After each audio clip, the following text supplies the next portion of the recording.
Good evening. My name is Juanita Moore. I'm the president and CEO of the Charles H. Wright Museum of African American History. It is my pleasure to welcome you to an evening of great entertainment with the Secret Society of Twisted Storytellers. He is a lifelong Metro Detroit resident. He's a 3-time Guinness World Record holder for the longest multi-artist concert, as well as the world's longest Danny Boy marathon. He currently owns the Detroit Bold Coffee Company in his native Highland Park, Michigan, which sells in hundreds of locations, including community partner Mootown Creamery in Eastern Market. Ladies and gentlemen, put your hands together for A.J. O'Neal. A.J. O'Neal.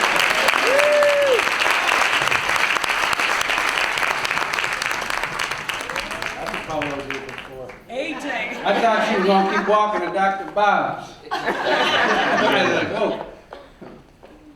You know, he ain't heavy. He's my brother. I learned that a long time ago. Last thing Frank said to me was, you got to take care of your brother. Now, Frank was a father figure to me of sorts back in the mid-90s. He was a construction guy, beefy guy. You know, he skier and handball champ. That was big back in the day. Taught me construction. Last thing he said to me was, you got to take care of your brother, because that was at the time when he was skin and bones, the last day of his life. He had contracted AIDS. You know, I don't know whether it was from unprotected sex or a hip replacement operation, no one really knows, but the fact is, here was this man emaciated, and he said, you got to take care of your brother. You know. Now, his brother is a great guy. He's my Irish twin. Anybody know what an Irish twin is? Someone born a sibling less than a year apart. Well, my brother and I are born 11 months and 3 weeks apart from each other. So for 1 week out of the year, every August, we're the same age. And it was pretty cool when we were kids. I remember when my mom says, parents said, we're going to have one party for both of you. We say, oh, no. We got to have both parties.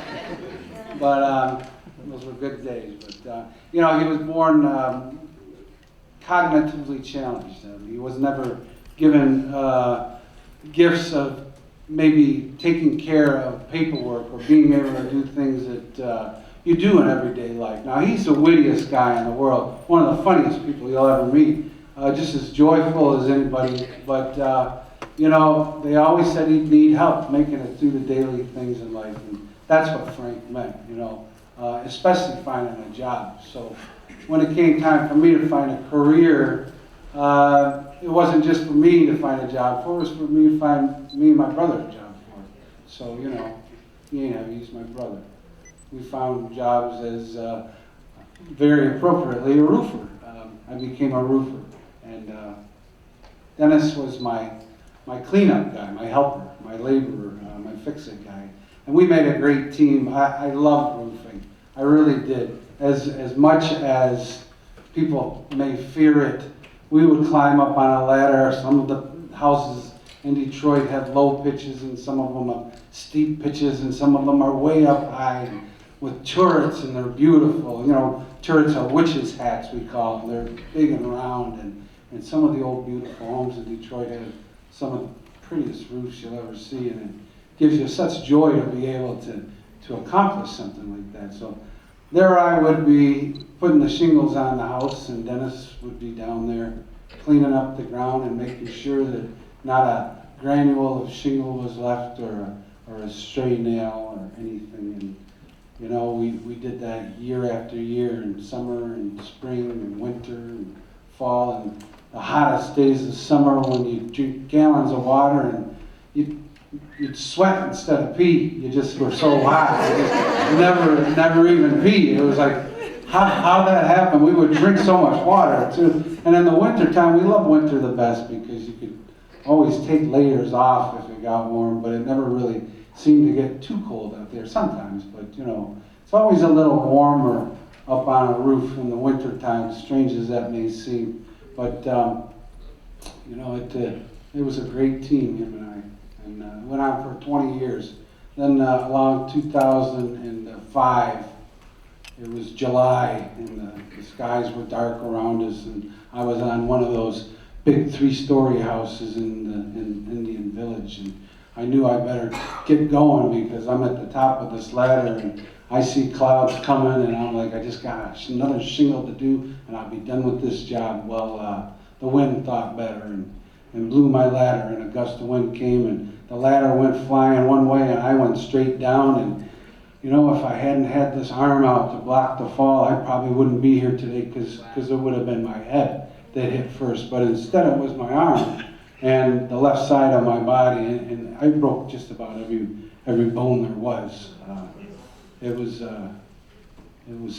many days in intensive care, and many days where I was not able to eat. And you know, as I came to and started to realize, doctors told me, you know, you better find a job without a ladder.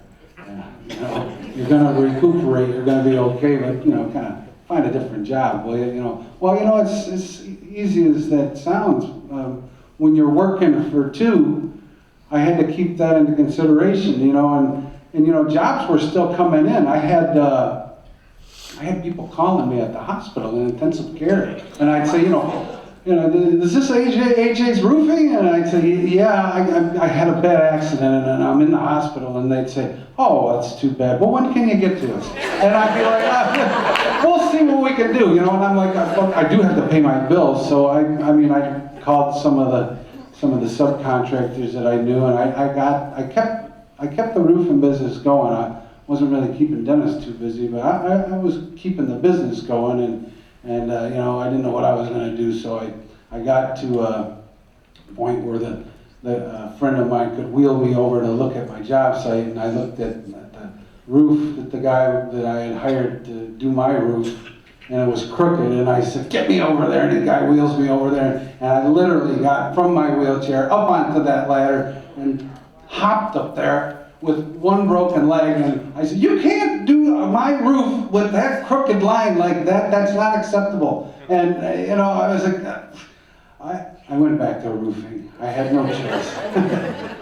You know, my brother and I, we had to eat, we had to pay bills, and you know, but I knew I couldn't do it forever, so I did get better. I got better enough to walk, and as I would take my walks in downtown Royal Oak, is where I was at the time, I walked by a building. It was a closed restaurant, and it said for lease, and I thought, that's great, I'll be a restaurant guy. What could be so hard, you know? I'll let my friend Brandon, he was a barista at a coffee place in Taos, New Mexico, and he said, I'll do coffee, you do soup, it should be easy. What could be so hard? So we got a lawyer to draw up the lease, and we were all set to sign the papers, and the day we went to sign the papers, it was sold to someone else. And I had to go back to roofing. So I thought, well, you know, what could happen, you know? A few months went by, and I got a call from that same lawyer, and that lawyer said, you know, there's a place that opened up down in Ferndale. It's right on 9 Mile. It's a pretty well-known place. It's called Zato's. I'm sure if you're an old beatnik, you probably heard of the joint. But I walked into Zato's, and I mean, I walked into some kids making out in a corner, probably like Bob's place, you know. Kids were making out in a corner, and I mean, I'm like, oh my God, what's going on here? There's people selling old books in another corner. And 2 weeks later, on April 1st, 2007, it was AJ's Cafe in downtown, beautiful, fabulous, funky Ferndale. And I didn't know what the hell I was going to do, but I thought, you know what? Let's give it a go. So a few days went by, and we weren't getting much business. And a few more days went by, and I wasn't getting any business. And somebody finally came in and said, you should bring the music back. And I said, I got a radio. And they said, no, not the radio, live music, like open mic. That's what this place was known for. And I said, I don't know what the hell that is, but let's give it a try. So we brought a guy in, and he starts doing open mic, and you know, instead of getting 3 people, I'm getting like 8 people. And I'm like, well, that's an improvement, you know. So about 3 weeks went by, and I asked him, I said, can I sing a song? And he said, you own the place, of course you can sing a song. So I went up there, and the only song I really knew, like the back of my hand, was Oh, Danny boy, the pipes are calling from glen to glen and down the mountainside. I sang it at my father's funeral 10 years earlier, and it was beautiful. It was an Irish rendition of a beautiful ballad, and it was so good, a couple people even cried, I think. Oh, I remember that song from and I was like, oh, so it was so good the next day, or the next Wednesday, I did it again, you know. But come ye back when summer's in the meadow, or when the valley's hushed and white with snow. Even getting a little Irish brogue, I'm like, yeah. So next week I did it again, but come ye back. And someone's like, why don't you learn a different song? And I'm like, oh, we can't do that. This is my song. This is my sacred song. I can't give up Danny Boy. Why don't we all sing it? If we all sing it, I'll put it to rest. I was joking. Some schmuck from the Free Press was there that night, and he says, do you mind if I do a story on that? And I'm like, creativity for survival. Yeah, sure, you can do a story on it. Come on in. I'm like, oh shit, I gotta invent a Danny Boy marathon. So, I mean, I put up this little sign-up sheet, and people are coming in, and finally, like, days are going by, and I'm like, what the hell am I doing? We're doing a 50-hour Danny Boy marathon, and it's like a month before St. Patrick's Day, and I got like 40 people signed up, and it's like, so there's an article in the New York Times from Foley's Pub, and it says if Foley's Pub has banned Danny Boy in their bar because they think it's sacrilegious, and if you want to sing Danny Boy, you should go to this place in Ferndale, Michigan, because they're going to be singing it there nonstop. And suddenly, I'm like all over the world, like, I'm getting phone calls. And people, can I come and sing Danny Boy? Can I come and sing Danny Boy? I'm like, holy shit, I'm famous. And I say, oh my God. So I sing Danny Boy, we sang Danny Boy nonstop for 50 solid hours. Rappers, pipers, flutists, talented, not talented. On Sunday at 1 o'clock, a line went out the door from all the church choirs. The Lutherans were waiting behind the Baptists, who were waiting behind the Presbyterians, who were swearing they were going to kick the Catholics' ass, you know. And it was like, oh my God, this is so awesome. Monday, the governor showed up and sang. I'm like, holy shit, I'm famous. Well, the next day, I had to clean toilets and get a latte and help a guy, give a guy $2 or whatever. It was no different than any other day. But I thought it was worthy of a Guinness record. And I thought, well, all right, I sent in all the paperwork. My good friend Butch and I, we sent it all in. About 8 months went by. It was December of 2008 when we got news from Guinness that said, we don't have a single song category and we don't want one. So why don't you try for the world's longest concert instead, which is a guitar festival in Hungary at 216 hours. When Butch looks at my address, it's 240 West 9 Mile. He says, what do you think about a 240-hour concert? I said, well, we're not going to do Danny Boy, I know that. And I said, you know, the auto workers are going through such a hard time. You know, it was 2008. President Obama had just been elected, and I thought, you know, maybe we could do a concert, and maybe the little guy can bail out the big guy, and we'll call it the Assembly Line Concert. And you know what? In March 2009, with an audience of the world and over 6 million web hits, we got the Guinness World Record for the world's longest concert and became known as the little cafe that bailed out the American auto industry one cup of coffee at a time. Pretty cool. So,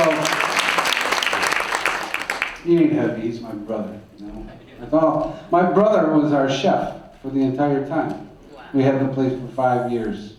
And when I closed in 2012, I realized that we had the potential to really tell the story of Detroit through the back of our coffee. So we continued on with Detroit Bold Coffee Company. If you've ever had it, it's roasted right in Highland Park. It's a fantastic cup of coffee, and it really talks about Detroit's working class heritage. It's a working class Joe, and it really imbues and embodies the grit, the hard work, and the determination of hard-working Detroiters like yourself.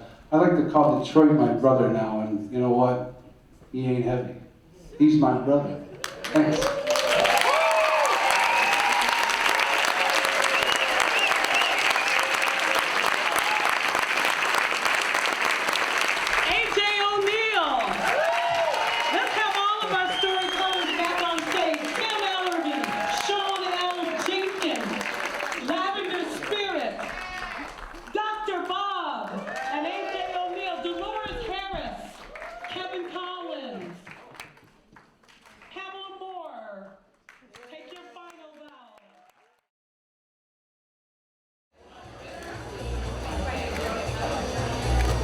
little bitty steps. Some more, some more, some more, some more.